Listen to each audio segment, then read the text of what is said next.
Well, welcome back to the Stark Difference podcast, a conversation about God's calling on people's lives. And so today I have both a special co-host and a special guest with me today. I have Dr. Rumpel here, who works with me at Stark College and Seminary. He is our associate provost here on staff and oversees our graduate programs. And our special guest is Father Christopher Okoli, and he has a PhD in pastoral psychology. And Father Chris has many years of experience in the field of hospital chaplaincy, and he is the director of clinical pastoral education at CHRISTUS Spohn Health System, also known as CPE. And we are so excited to have him here today, especially since Stark just recently signed an agreement with CHRISTUS Spohn a few months ago for us to be able to partner and offer a master-of-divinity-in-chaplaincy. So we are very excited for that and to have him here today on the podcast. Welcome, Father Chris.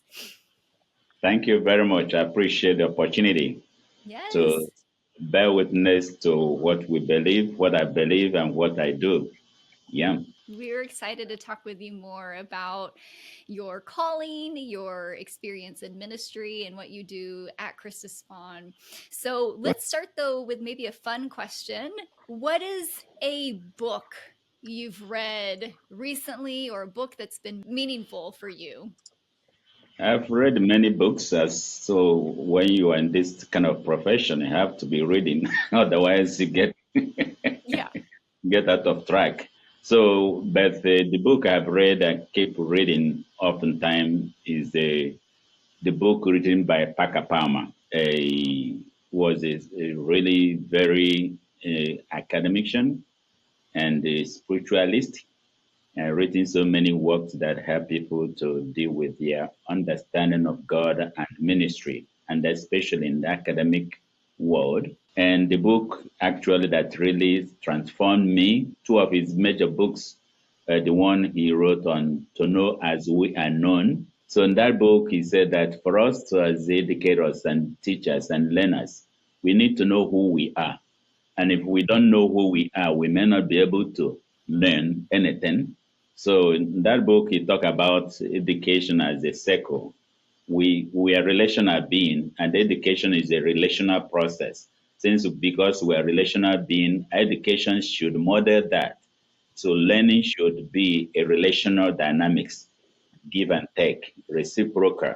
So with that kind of approach, he wrote another book called The Courage to Teach. That book, he really shared the story, his own personal story, whereby a teacher or an educator should change their mindset. The teacher should also be a constant learner. So that really helps me to see my learning, my education process, and as a way to learn from my students, so that they can take that in the spiritual world. When they go into the room, they allow the patient to teach them who they are and what they believe, without trying to teach the patient what they believe and how to believe. So that book has really transformed me, and I keep on making reference to it because it has really helped me to help my students, and it has really helped me in my ministry as well. I'm sure our students will appreciate hearing that as a resource. And we know about reading books at Stark. I know a lot of our professors, they have what's known as terminal degrees because you've come to the end of your degree, but you never stop learning at the same time and are always reading. Oh, there's always more to research. Yeah, sometimes I'll tell my students, I picked a profession where I continue to have homework. It just comes in different forms. But I'm curious to hear a little bit more about what formed you and how you got to where you are. And so I was wondering if you could share a little bit about your testimony, what led you to personally put your faith in Jesus Christ, and what brought you. I know there's been a journey since then, but looking back a little bit. I hope you know what it is to ask a pastor what he believes. Actually, I would say that my mother actually inspired me to know God and to believe in God. And so my mother really demonstrated to me the importance of relying on God or in God for everything. She was widowed very shortly after I was born, and then her resilience and the perseverance, her hard work and prayer life really inspired me and made me to be really connected with God and through the church. As growing up, we praying every morning, and of course, going to church every day, every morning, especially on Sundays. You can't get away with it. So that really helped me how much it is important for me to depend on God and still go with the phrase the Bible kept saying that God said, without me, you can do nothing. So that's what I learned from my mother, and that has stayed with me. And that kind of idea helped me also in my personal life to not to give up.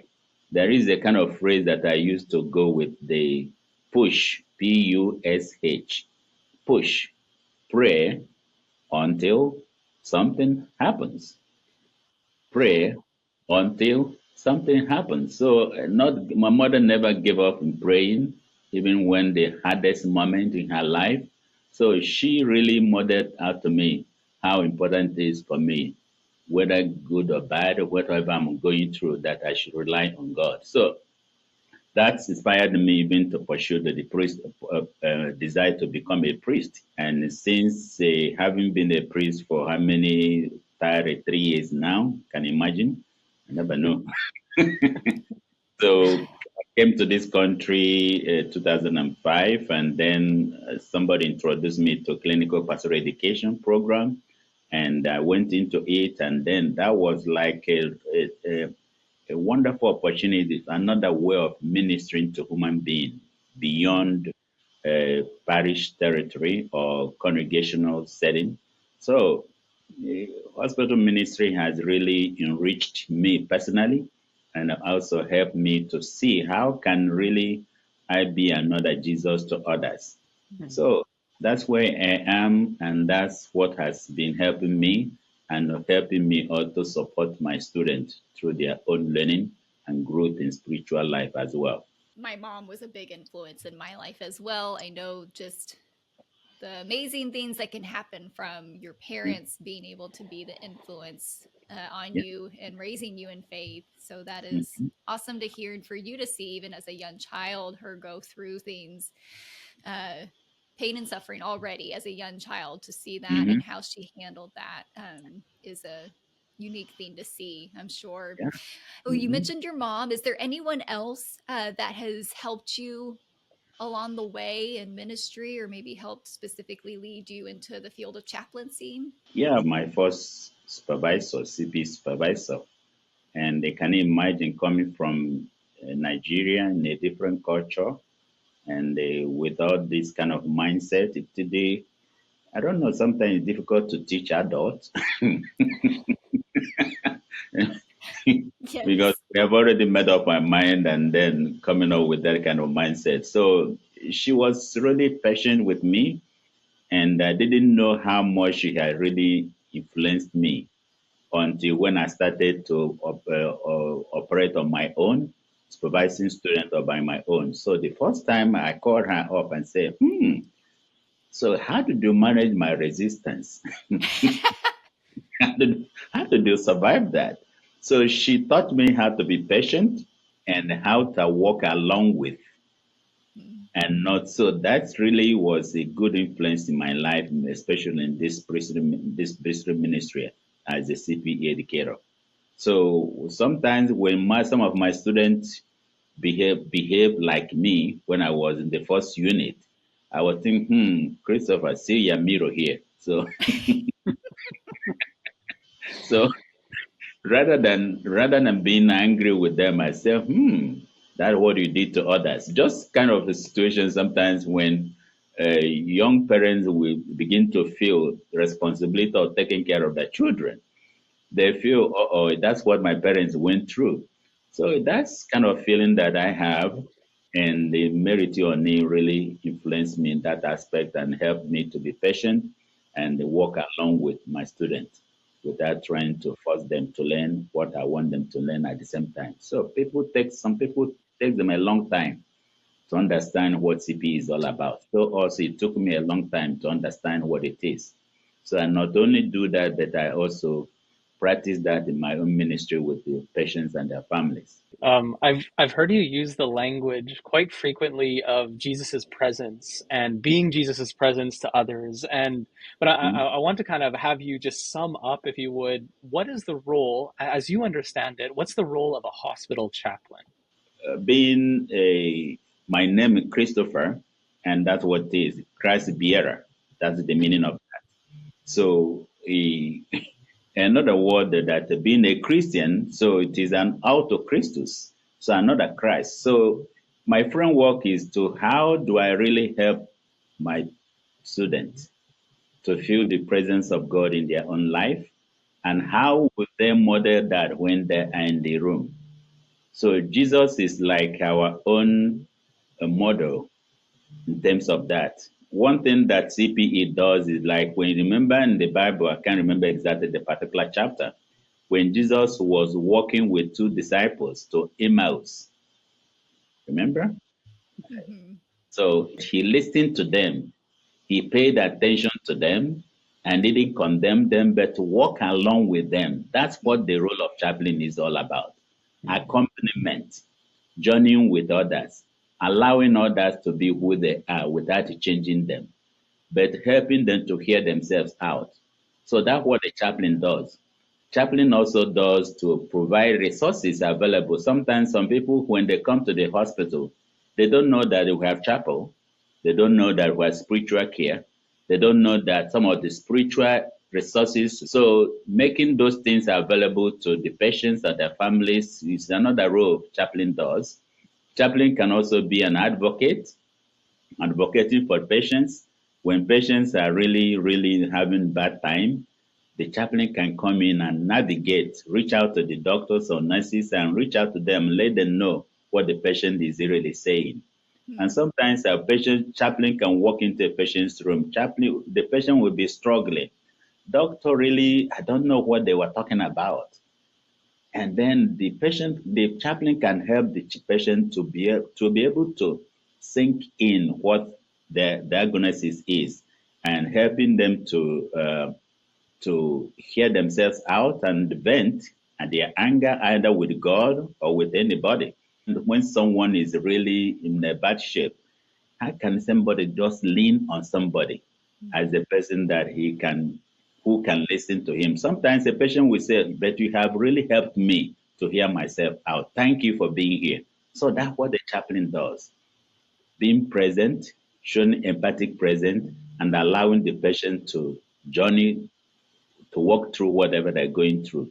I've been hearing lots of ministers, pastors, people and scholars as well talking about empathy these Yeah. days.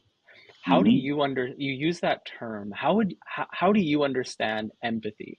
And why and I guess the follow-up is, and why is that so important for ministry? My empathy stems from what Jesus did. And in our hospital, CHRISTUS Health is our mission is to extend the healing ministry of Jesus Christ. And that's what we do. And part of it is compassion and empathic presence. So, of course, there is empathy is being another human to another human being. Yeah, because for me, we are created to be interdependent. So how can I really show the other person that he or she is valued? One of our core values is dignity and compassion. So how can I show this person in front of me, no matter whatever he or she is going through, he is still special. She or he is a child of God. Communicating back to that person to let her know or he know that God loves him, but let him feel that somebody is willing and ready to support him or her. That's what empathy is. Empathy goes with listening, active listening, refocusing what the person is saying without dismissing them, without judging them. So whether I agree with him or her, That's not what I'm called to do. I mean, we have the ultimate example, right, with Jesus, him coming down and being human as Mm-hmm. well, Mm-hmm. going through exactly all the things we have gone through and even more. I hear you say too, I didn't even think about the role that chaplains play as an advocate with going to a hospital, having anything medical related. It can be very intimidating. It's another language. Essentially, people are talking at you whenever they're talking to patients. Doctors are giving these terms that a lot of Mm-hmm. people don't know, I'm sure. And so Mm-hmm. that's really, I didn't even think about the role that y'all can play as an advocate and Mm-hmm. helping them talk through things when they're in a very vulnerable place in their Yeah. life. Mm-hmm. Yes. Let me ask you too. I heard you say too when you started chaplaincy that you thought you had some answers, or as adults, we don't like to be uh, learners, or we think we already know. We're kind of set in our ways.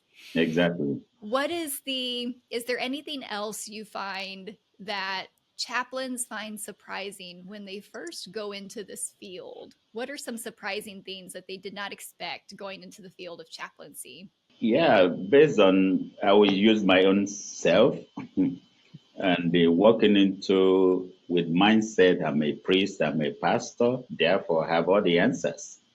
Mm. And so stepping into a patient's room when patient is wondering why God is allowing him to go through all this. So I don't even know how to answer those questions. So, but rather just to listen. It takes me a while to be able to do that because it is easy for me to say, oh, God will take good care of you. Don't mind, don't be angry, don't be frustrated. Don't worry, we are taking good care of you. But no. So some people, some of my students like me, they think that my role is just go into the room and pray. So the people, when they come into the hospital, they don't know what to expect. So some chaplains, some people, students, when they come to the hospital, they thought they are going to play God card, that once you go into the room, you talk about God. What if some people is not even happy with that God? So my job is to, how do I really appreciate what makes meaning to the other person? Because when patients are here, they're searching for meaning. How do they see what is going on in there? How do they interpret it? And how is their own understanding of God helps them at that moment of crisis situation? So that's what some people will be surprised when they hear people that patients that are angry with God. They say, no, how can somebody be angry with God? But from time goes on, they begin to feel it's not about them, it is about the patient. So our program, our ministry is patient centered. Our job is to protect that life and make them feel they are appreciated, they are they are special. So when students come into our program, we try to help them to do that. And when they feel rejected by the patient, they should be able to take it. It is part of being human. So, and it is not also always about them, it is about the patient. So, I'm always comforted too. I know you bring up the people asking why. mhm, Of course, you probably get that all day with people that yeah, you see with patients, and it's just a hmm, constant why. And I'm always comforted in the Bible with seeing this in the Psalms. That's a why God, how long God, and hmm, God allowing that in His Word. hmm, And if He didn't want questions, I don't think that would be there. And I guess. yeah. So I think the fact that it is there means he wants you to go to him. Hmm. Even you don't have to go and not ask questions. You go and ask those questions, and Yeah. can he's welcome to hear those. Yeah. I've been noticing a lot more interest as I've been meeting with students, particularly new students coming into seminary and feeling a call to ministry. But I've been noticing more and more students are questioning a call not only to ministry, but particularly to chaplaincy. Hmm. And this has been coming up more frequently. And I'm curious what you would say as if what advice you would give to these students who are discerning a call to chaplaincy. Anything you would offer them as someone who's been in the field for such a long time now. 33 years is not an easy thing. In fact, I would recommend based on what I know about the process. What the process is for me may not be what it is for another people. So when the student, when they come into a program, they have what I always go with. What do you really want to learn? So CPE should be recommended for everybody. So it's the self-awareness. The first unit of our program is focusing on being aware who you are as a person. Because if I don't know myself, I may not be able to find a way to use myself and integrate my own self into what I do. Because whether I like it or not, my own self, my everything about me plays some impact in my ministry. That's the fact. So I would advise anybody who is in ministry or who is exploring, because we have so many opportunities in chaplaincy through chaplaincy. We have military chaplain. We have people who work in VA. We have people in industrial chaplain. We have justice in chaplain. We have also in the White House. Do we not have chaplains? So that's an opportunity. In campus, we have college campuses. We have chaplain. We have also in the elementary schools. We have chaplains. So we need the chaplains, not only in the hospital. Some people don't like to work in the hospital. As a pastor who is a minister, when one of your congregants, people from your church, when they're sick, they expect their pastor come and visit them. So if you don't know how to get into the hospital, what the hospital look like, because some people are privileged, they have not been sick. So they don't know what it means to be a sick person. So every minister should think about that. Taking this CPE could be a good way to them to figure out, to develop the basic skills that could help them to communicate God's compassion. Compassion is a gift God has given to us, and then we learn how to communicate that to others who come to us for care in any way possible. So I would advise every minister to take 1 unit of CPE. I'm recommending that for both of you too. We have a ACP is developing a program for executives, hospital executives, to learn about what CPE is all about, because sometimes they don't know what patients go through. It is not easy to be present and sit with another human being going through crisis situation. So executive and the professors, they should take 1 unit of CPE. That would be my recommendation.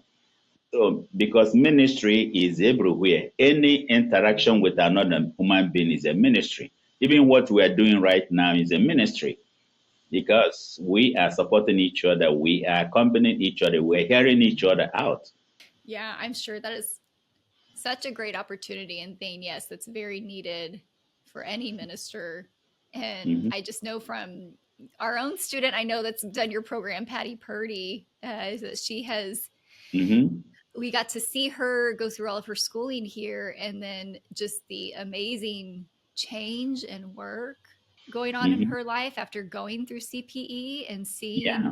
herself grow in ministry and have even more confidence in God coming through as she's seen hard things now from being a hospital chaplain, Mhm, but just seeing God continue to work in and through her, and her having faith in that has mhm. been incredible, I know, in her life. And I'm sure it's very life changing for everyone that goes through it. Exactly. Exactly. So, Well, Father Chris, let me ask you too, what do you find to be the most fulfilling part of your job that you do? What brings you joy? I imagine you see a lot of hard and difficult things, but you've been doing this for 33 years. There's got to be a reason for why you're still doing it. What brings you the most fulfillment from your mm, position? how I wish I can take, if I begin to talk about that, it's going to take hours. So, but I just highlight few areas. As a human being, when I see people happy, that makes me happy as well, because happiness is infectious. And when people feel appreciated for who they are and feel sense of belonging, because we belong in this world. So nobody owns this world, but we are all together. So whenever I see people who feel sense of belonging, I feel really very happy with them. And on the ministry part too, when people show compassion to each other, especially my CPE, from us, my student, when I see them saying, I got it now. Thank you. That makes me, and when I give them assignment, they come up with kind of something I never thought of. That makes me happy because CPE is expanding our own perspective. When they teach me, when they take ownership of their learning, it makes my work easy. It becomes more collaborative because ministry for me is give and take. You give out. And when I tell my students to give them an assignment to do, they do it well according to their own creativity skill, and they're able to use that, and they go into the room and they put in practice what they have learned. So that gives me joy.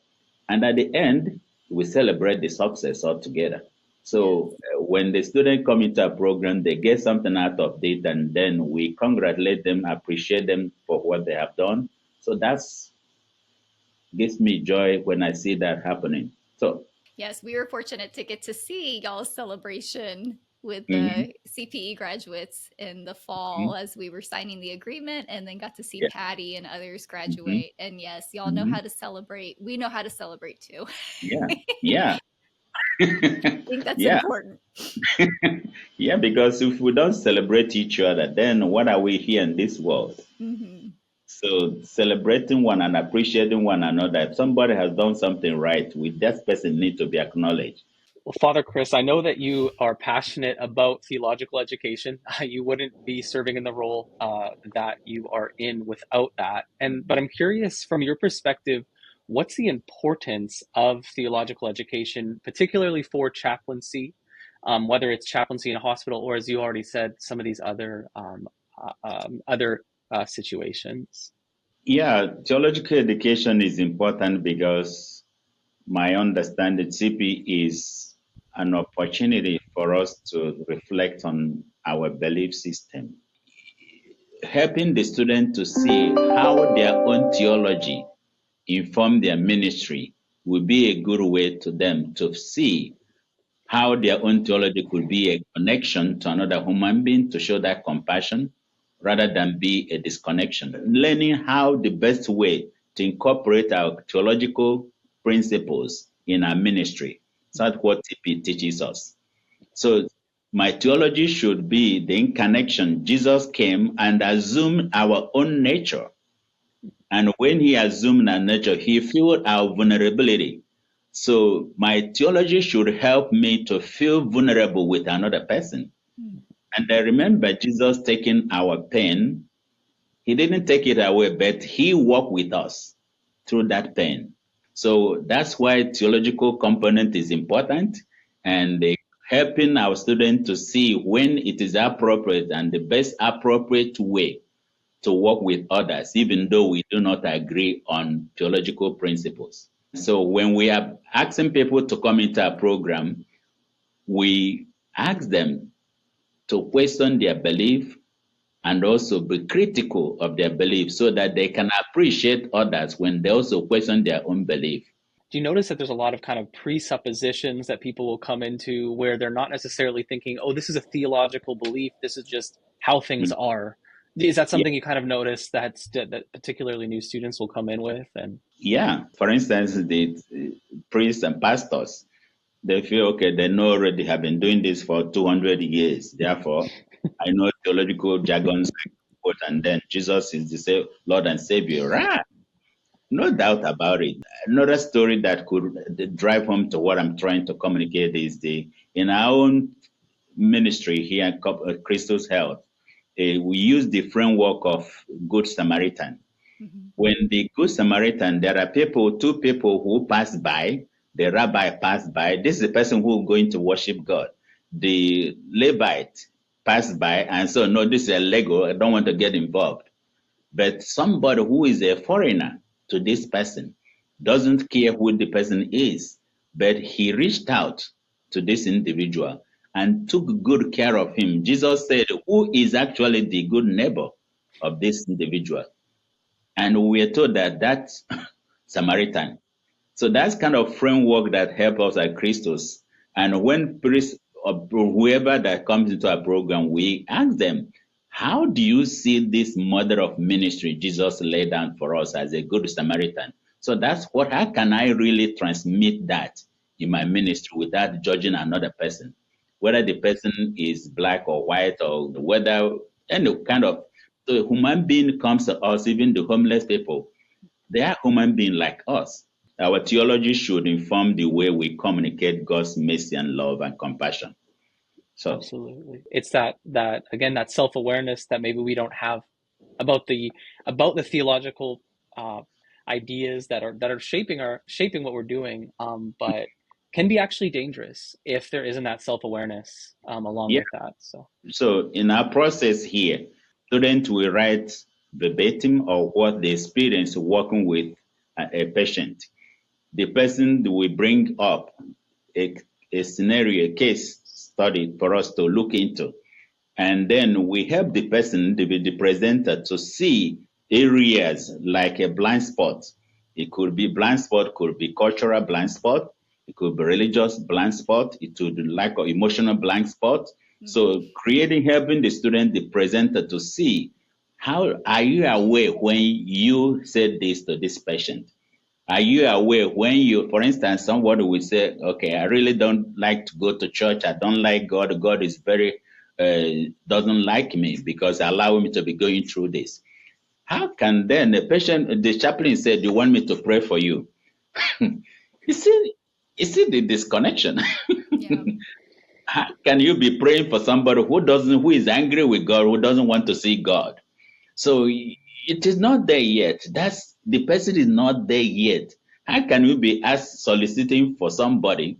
Let me pray for you when you're angry with God. But so that's self-awareness. When do I know? Am I really coming into the room with my own agenda or agenda of the person before me?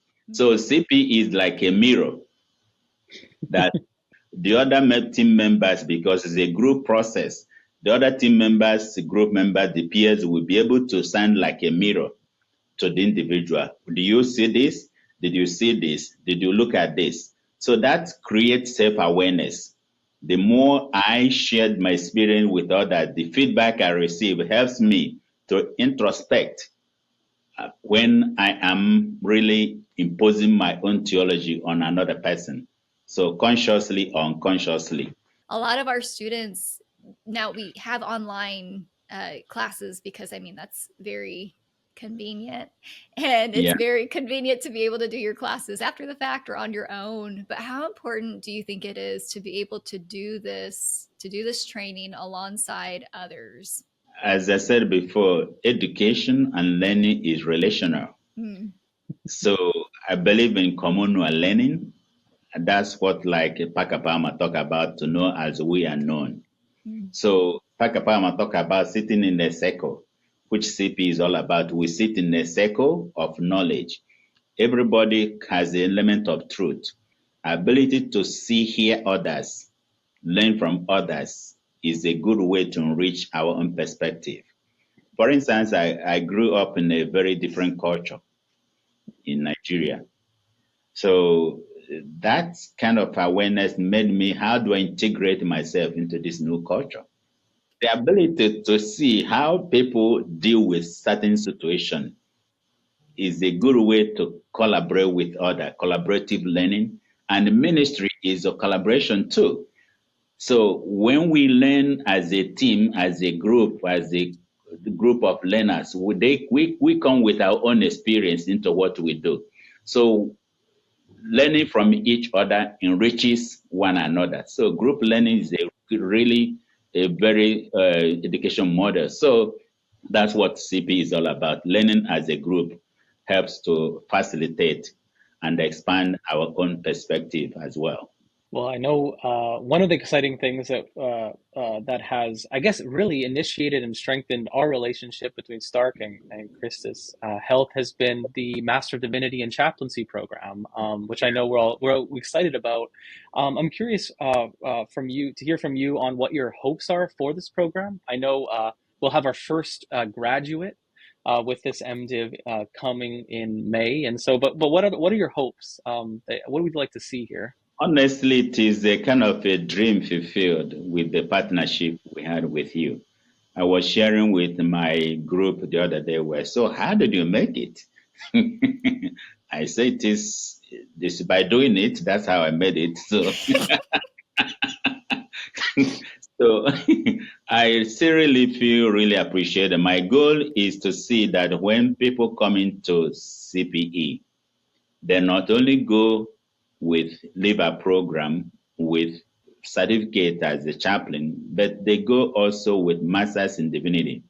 And my goal is to prepare my students to prepare them when they're finishing 4 units of CPE, they will be ready to go for board certification, because masters in divinity is required to become a board certified chaplain. So my hope is to continue